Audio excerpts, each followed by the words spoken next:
ನಾವು ಪೇಪರ್ ತೆಗೆದ್ರು ನಮ್ಮ cinema paper ಮನೆ ಎಲ್ಲಿಗೆ ಬರುತ್ತೆ? ನಾವು ಮನೆ ಹತ್ರ ಹೋಗ್ತಾ ಇದೀವಿ. ಅಯ್ಯೋ ನೀವಾ ನಿಲ್ಲಿಸ್ದೆ. ಯಾರಾದ್ರೂ ನೋಡಿದ್ರೆ ಏನ್ ಅನ್ಕೋತಾರೆ? ಏನ್ ಅನ್ಕೋತಾರೆ?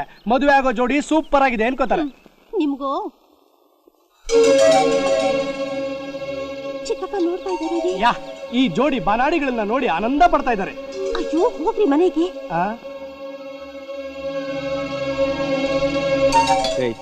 ನಿಂತ್ಕೋ. ಎಲ್ಲಿ ಹೋಗಿದೆ? ಟೈಲರ್ ಅಂಗಡಿಗೆ ಹೋಗಿದೆ ಚಿಕ್ಕಪ್ಪ. ಓ, ಬಟ್ಟೆ ತರೋ ನೆಪದಲ್ಲಿ ಅವನ ಜೊತೆ ಊರು ಸುತ್ತಾಡಕ್ ಹೋಗಿದ್ಯಾ? ಇಲ್ಲ ಚಿಕ್ಕಪ್ಪ. ಏನೇ ಇಲ್ಲ, ಸುಳ್ಳು ಹೇಳ್ತೀಯಾ? ಏನಾಗಿ ಶಾಪ್ ನೀನು ಯಾಕೋ ಹೊಡಿತಾ ಇದೀಯಾ? ಎದುರು ಮನೆ ಲೂಸ್ ಜೊತೆ ಸೈಕಲ್ ಅಲ್ಲಿ ಅದು ಡಬಲ್ ರೈಡಿಂಗು ಊರು ಸುತ್ಕೊಂಡ್ ಬಂದಿಯಾಳೆ. ಹೌದೇನೆ? ಹೌದಾ ಅಂತ ಕಣಿ ಬೇರೆ ಕೇಳ್ತಾ ಇದೆಯಲ್ಲ ನೀನು. ಒಬ್ಬನ ಬದುಕಕ್ ದಾರಿ ತೋರ್ದೆ ಗಬ್ ರಾಜಕಾರಣಿ ಮಾಡಿ ಹುಚ್ಚನ ಈ ತರ ಬೀದ್ ಬಿದ್ದಿ ಅಲೆಯೋ ಹಾಕ್ಬಾರ್ದೆ. ಈಗ ಇವನು ಹಾಗೆ ಮಾಡ್ಬೇಕು ಅಂತಿದ್ಯಾ? ಎಲ್ಲ ನೀನ್ ಕೂಡ ಸದರದಿಂದ ನಮ್ಮ ಮನೆ ಮರ್ಯಾದೆ ಎಲ್ಲ ಹರಾಜಾಗಿ ಹೋಗ್ತಾ ಇದೆ. ಅಣ್ಣ ಪ್ಲೀಸ್, ನನ್ನ ಘನತೆ ಗೌರವಕ್ಕೆ ಏನಾದ್ರು ಧಕ್ಕೆ ಬಂದ್ರೆ ನಾನ್ ಸುಮ್ಮನೆ ಇರಲ್ಲ. ಅಯ್ಯೋ ಪಾಪಿ, ಒಬ್ಳೆ ಮಗಳು ಅಂತ ಮುದ್ದಾಗಿ ಸಾಕಿದ್ದು ತಪ್ಪಾಯ್ತು. ನಡಿ. ಏನು ತಪ್ಪು ಮಾಡ್ತೀರಾ? ನನ್ನ ತಮ್ಮನ ಮುಂದೆ ತಲೆದಾಗ್ಸೋ ಮಾಡ್ಬಿಟ್ಟಲೆ. ಯಾಕ್ರಿ ಏನಾಯ್ತು? ಯಾಕೆ ಅವನ್ನ ಹೊಡಿತಿದ್ದೀರಾ? ಹಗಲಲ್ಲಿ ಹಾಲು ಕುಡಿಯೋ ಬೆಕ್ಕು ರಾತ್ರಿ ಆದ್ರೆ ಇಲಿ ತಿನ್ನುತ್ತೆ ಅಂತ ಮರ್ತೋಗಿದ್ದೆ ಶಾರದಾ. ಅಯ್ಯೋ ವಿಷಯ ಏನು ಅಂತ ಬಾಯ್ ಬಿಟ್ಟು ಹೇಳ್ರಿ. ಆ ದಾಸಪ್ಪನ ಮಗನ ಜೊತೆಯಲ್ಲಿ ಸೈಕಲ್ ಮೇಲೆ ಸವಾರಿ ಮಾಡ್ಕೊಂಡು ಬಂದಿದ್ದಾಳೆ. ನಿಜಾನೇನೆ? ನಿಜಾನೇ. ನೀನು ಮೈದಾ ಕಣ್ಣಾರ ನೋಡಿ ಇವ್ರು ಕೆನ್ನೆ ತೆಗೆದುಕೊಂಡಿದ್ದಾಳೆ. ಅಷ್ಟೇ ಅಲ್ಲ, ನನ್ನ ಎದುರು ನಿಂತು ಮಾತಾಡಕ್ಕೂ ಹೆದರ್ತಾ ಇದ್ದ ನನ್ನ ತಮ್ಮ ಇವಳು ದೆಸೆಯಿಂದ ಇವತ್ತು ಎಷ್ಟು ಕೇವಲ ಮಾತಾಡ್ದ ಗೊತ್ತಾ?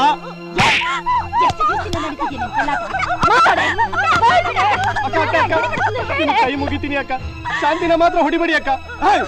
ಮಾಡೋದಲ್ಲ ಮಾಡ್ಬಿಟ್ಟು ಇಲ್ಲಿ ಬಂದು ಸಮಾಧಾನ ಹೇಳ್ತೀಯ? ಹೊಡಿರಿ ಹೊಡಿರಿ ಹೊಡಿರಿ, ಇನ್ನೂ ಹೊಡಿರಿ. ನಾನು ಬೇಡ ಅನ್ನಲ್ಲ, ಆದ್ರೆ ಶಾಂತಿನ ಮಾತ್ರ ಹೊಡಿಬೇಡಿ ಸರ್. ಅವಳೇನು ತಪ್ಪಿಲ್ಲ. ರಸ್ತೆಯಲ್ಲಿ ಒಂಟಿಯಾಗಿ ನಡ್ಕೊಂಡ್ ಬರ್ತಾ ಇದ್ಲು. ಮನೆಯವ್ರಿಗೂ ಬಿಡ್ತೀನಿ ಬಾ ಅಂತ ನಾನೇ.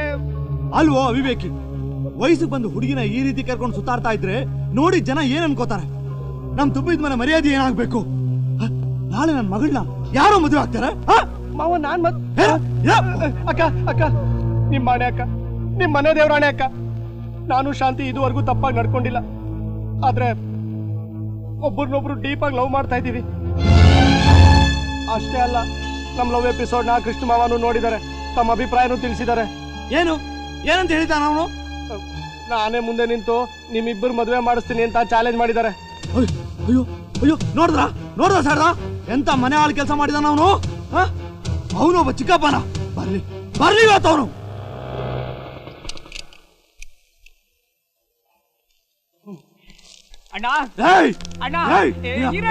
ಆದರ್ಶ ಅವಿಭಕ್ತ ಕುಟುಂಬದ ರಾಮ ಲಕ್ಷ್ಮಣ ಸೀತಾ ಅಂತ ಹೇಳಿ ಹೆಡ್ಲೈನ್ ಬಂದಿರೋ ಈ ಪತ್ರಿಕೆ ನ್ಯೂಸ್ ಇಡೀ ಕರ್ನಾಟಕದಲ್ಲಿ ಮನೆ ಮನೆ ಮಾತಾಗೋಗಿದೆ. ಹೇಗಿದೆ ಅಣ್ಣ?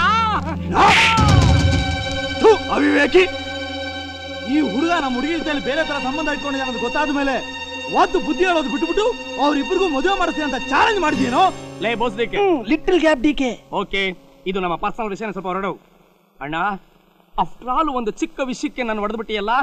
ಇದೇ ಏಟ್ನ ಹೊರಗಡೆ ಯಾರಾದ್ರೂ ಹೊಡೆದಿದ್ರೆ ಇಷ್ಟೊತ್ತು ಇಡೀ ಕರ್ನಾಟಕ ಬೆಂಕಿ ಹತ್ಕೊಂಡು ಹುರಿದೋಗ್ತಾ ಇತ್ತು.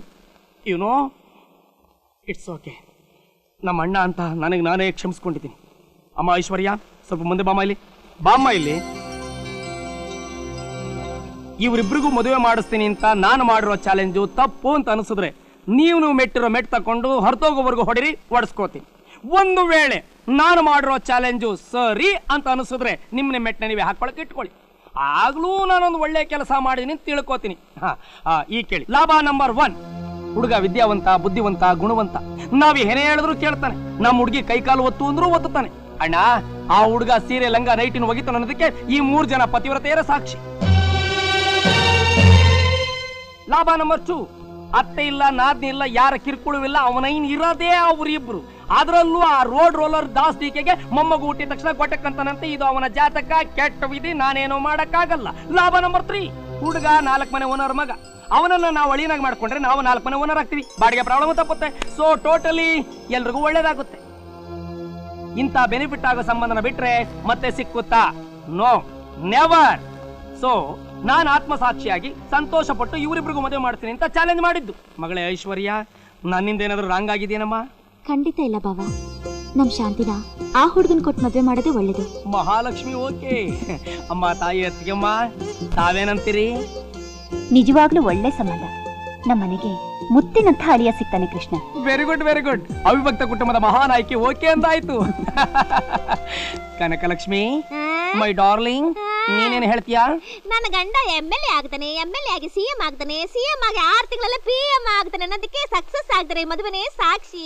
ಕನಕ, ಇಷ್ಟು ದಿವಸ ನನ್ನ ಬಾಡಿ ಟಚ್ ಮಾಡ್ತಾ ಇದ್ದೆ, ಇವತ್ತು ನನ್ನ ಹಾರ್ಟ್ ಅನ್ನೇ ಟಚ್ ಮಾಡಿಬಿಟ್ಟೆ. ಈಗ ಅಗ್ರಜರ ಅಭಿಪ್ರಾಯವೇನು? ನೀವೆಲ್ಲ ಒಪ್ಕೊಂಡ ಮೇಲೆ ನಾನು ಬೇಡ ಅಂತೀನೇನು? ಯಾವುದಕ್ಕೂ ನಾಗೇಶನ್ ಒಂದು ಮಾತು ಕೇಳ್ಬಿಡೋಣ. ಹಾಗಿದ್ಮೇಲೆ ನೀವೇ ಮಾತಾಡಿ ಮದುವೆ ಡೇಟ್ನು ಫಿಕ್ಸ್ ಮಾಡ್ಬಿಡಿ. ಅಯ್ಯೋ, ಏನು ಹೇಳ್ತಾ ಇದೀಯಪ್ಪ ನೀನು? ನೀನಿಲ್ದೆ ನಾವೇನ್ ಮಾತಾಡೋದು? ಅಲ್ಲಪ್ಪ, ಈ ಮನೆ ಗೇರ್ ಬಾಕ್ಸ್ ಕಣಯ್ಯ ನೀನು. ನೀನಿಲ್ದೆ ಹೋದ್ರೆ ಮದುವೆ ಗಾಡಿ ಮುಂದಕ್ಕೆ ಹೋಗುತ್ತಾ? ನೀನ್ ಸೈಲೆಂಟ್ ಆಗಿರು ಅಣ್ಣ. ನಾನು ಫ್ಯಾಕ್ಟ್ರಿ ಮೆಷಿನರಿ ತರೋದಕ್ಕೆ ಅರ್ಜೆಂಟಾಗಿ ಬಾಂಬೆಗೆ ಹೋಗ್ತಾ ಇದ್ದೀನಿ. ನಮ್ಮ ಯೋಗ್ಯತೆಗೆ ತಕ್ಕಂತೆ ಆ ಹುಡುಗನಿಗೆ ಏನ್ ಕೊಡ್ಬೇಕು, ಎಷ್ಟು ಕೊಡ್ಬೇಕು ಅಂತ ಯೋಚನೆ ಮಾಡಿ ನೀನೇ ಮಾತಾಡು. ಅಲ್ಲಪ್ಪ ನಾಗೇಶ, ನನಗೆ ಫ್ಲೈಟ್ ಲೇಟ್ ಆಯ್ತಾನೆ, ಅರ್ಜೆಂಟಾಗಿ ಹೋಗ್ತಾ ಇದ್ದೀನಿ. ನಾಗೇಶ ಅಲ್ಲ ಅಂದ್ರೆ ನಮ್ಮ ಜಮಾತ್ ಸಾಹೇಬ್ರ ಭಾಷೆಯಲ್ಲಿ ದೇವ್ರು ಅಂತ. ಹಾಗೆ ನೀನ್ ಸ್ವಲ್ಪ ದೇವ್ರಾಗಿದ್ದು ನನ್ನ ಮಾತನ್ನು ಕೇಳು. ನಾಗೇಶ್ ಹೇಳ್ದ ಹಾಗೆ ನಾನು ಮಾತಾಡ್ತೀನಿ. 10 ರೂಪಾಯಿ ಖರ್ಚಿಲ್ದೆ ಈ ಮದುವೆ ಮಾಡಿ ಮುಗಿಸ್. ಅಣ್ಣ, ಮಾತೆಲ್ಲ ಮುಗೀತು. ದಾಸ್ನು ನನ್ನ ಮಾತಿಗೆ ಒಪ್ಪಿಗೆ ಕೊಟ್ಟಾಯ್ತು. ಇನ್ನು ಪುರೋಹಿತರ ಹತ್ರ ಹೋಗಿ ಆ ಮುಹೂರ್ತ ಫಿಕ್ಸ್ ಮಾಡ್ಕೊಂಬರೋದು ಒಂದೇ ಬಾಕಿ. ಬಾ, ಕೆಲಸ ಈಗಲೇ ಮುಗಿಸ್ಬಿಡ್ತೀನಿ. ಅಲ್ವೋ Krishnappa, this is three much. What ಕೊಡದೆ ಸುಮ್ಮನೆ ನಿಂತ್ಕೊಳ್ಳೋಕೆ ಹೇಳೋ ನಿನ್ ಸೆಕೆಂಡ್ ಹ್ಯಾಂಡ್ ಮಾವನಿಗೆ. ಅದನ್ನ ಅವ್ರಿಗೆ ಹೇಳೋದ್ ಬಿಟ್ಟು ನನಗೆ ಯಾಕೆ ಹೊಡೆದ್ಬಿಟ್ಟೆ? ಅಯ್ಯೋ, ಜನ್ಮ ಕೊಟ್ಟ ತಂದೆಗೆ ಜವಾಬ್ ಕೊಡ್ಬೇಡ ನೀನು. ಅದಕ್ಕೆ ನಾನಿದ್ದೀನಿ. Keep quiet. ನೋಡ್ ಧರ್ಮಣ್ಣ, ನಿನ್ ತಮ್ಮನಿಗೆ ಕುದುರೆ ಬೆಲೆ ಕಟ್ಟಿ ಮದುವೆ ಮಾಡಿರೋ ನೀನು ನನ್ ಮಗನಿಗೆ ಕತ್ತೆ ಬೆಲೆ ಕಟ್ಟಿ ಮದುವೆ ಮಾಡಕ್ ನೋಡ್ಬೇಡ. ಯಾಕೆ ದಾಸಪ್ಪ ಹೀಗ್ ಮಾತಾಡ್ತಾ ಇದೀಯಾ? ನನ್ ಮನೇಲಿ ಬಾಡಿಗೆಗಿರೋ ನೀನು 500 ಗ್ರಾಮ್ ಚಿನ್ನ ತಗೊಂಡು ದಾನಪ್ಪನವರ ಮಗಳ ಜೊತೆ ನಿನ್ ತಮ್ಮನ ಮದುವೆ ಮಾಡಿ ಒಳ್ಳೆ ಗಂಟು ನಂಟು ಹೇಗೆ ದಕ್ಕಿಸ್ಕೊಂಡ್ಯೋ ಹಾಗೆ 4 ಮನೆ ಓನರ್ ಆಗಿರೋ ನನ್ನ ಮಗನಿಗೆ 300 ಗ್ರಾಮ್ ಚಿನ್ನ ಕೊಟ್ಟು ಒಂದು ಕಾರು ಕೊಟ್ಟು. ಏನ್ ದಾಸಪ್ಪ ನೀನು ಮನೆ ಮಾಲೀಕನಾಗಿ ಬಾಡಿಗೆದಾರನ ಹತ್ರ ಇಷ್ಟೊಂದು ಬೇಡಿಕೆ ಇಡ್ತಾ ಇದೆಯಲ್ಲ? ನಾನಿರೋ ಪರಿಸ್ಥಿತಿಯಲ್ಲಿ ನೀನ್ ಕೇಳಿದ್ನೆಲ್ಲ ಕೊಟ್ಟು ನಿಜವಾಗ್ಲೂ ಮದುವೆ ಮಾಡಕ್ಕಾಗುತ್ತಾ? ನೀವ್ ಹೇಳಿದಾಗ ನಾನು ಮದುವೆ ಮಾಡ್ಬೇಕು ಅಂದ್ರೆ ಕೊನೆ ಪಕ್ಷ 5 ಲಕ್ಷ ರೂಪಾಯಿ ಆದ್ರೂ ಬೇಕಾಗುತ್ತೆ. ಅಷ್ಟೇ ಅಷ್ಟೇ. ಇಲ್ಲ ದಾಸಪ್ಪನವರೇ, ಆಗಲ್ಲ, ನನಗೆ ಕಷ್ಟ ಆಗುತ್ತೆ. ಹಾಗಿದ್ಮೇಲೆ ಇವರಿಬ್ರು ಮುಂದಕ್ಕೆ ಹೋಗಿ ಕೇಳು. ಅವ್ರೇನ್ ಭಿಕ್ಷೆ ಬೇಡಕ್ ಬಂದ್ಯಾರ? ಮುಂದಕ್ಕೆ ಹೋಗುನ್ನಕ್ಕೆ ಬಾಯಿ ಮುಚ್ಕೊಂಡು ಸುಮ್ಮನಿರೋ. ಕೃಷ್ಣ, ಅಂಗಲಾಚಿ ಅವಮಾನ ಮಾಡಿಸ್ಕೊಳ್ಳೋದು ಬೇಡ. ಬಾ ಹೋಗೋಣ. ಅಣ್ಣ, ಸ್ವಲ್ಪ ಸಾವಧಾನ. ಇಷ್ಟೊತ್ತು ಒಬ್ಬ ಸಾಮಾನ್ಯ ಮತದಾರನಾಗಿ ಮಾತಾಡದೆ ತಪ್ಪಾಯ್ತು, ವೇಸ್ಟು ಆಯ್ತು. ಈಗ ಮಾನವ ಪಕ್ಷದ ಅಧ್ಯಕ್ಷ, ದಂಡನಾಯಕ, ಬಾಕ್ಸರ್ ಕೃಷ್ಣಪ್ಪನಾಗಿ ಮಾತಾಡ್ತೀನಿ. ನೀನ್ ಸ್ವಲ್ಪ ಸುಮ್ಮನೆ ಇದ್ಬಿಡು. ದಾಸಪ್ಪ, ಏನು ನಿಮ್ಮ ಹತ್ರ ಸ್ವಲ್ಪ ಪರ್ಸನಲ್ ಮಾತಾಡಬೇಕು, ಬರ್ತೀರಾ? ಒಳಗೆ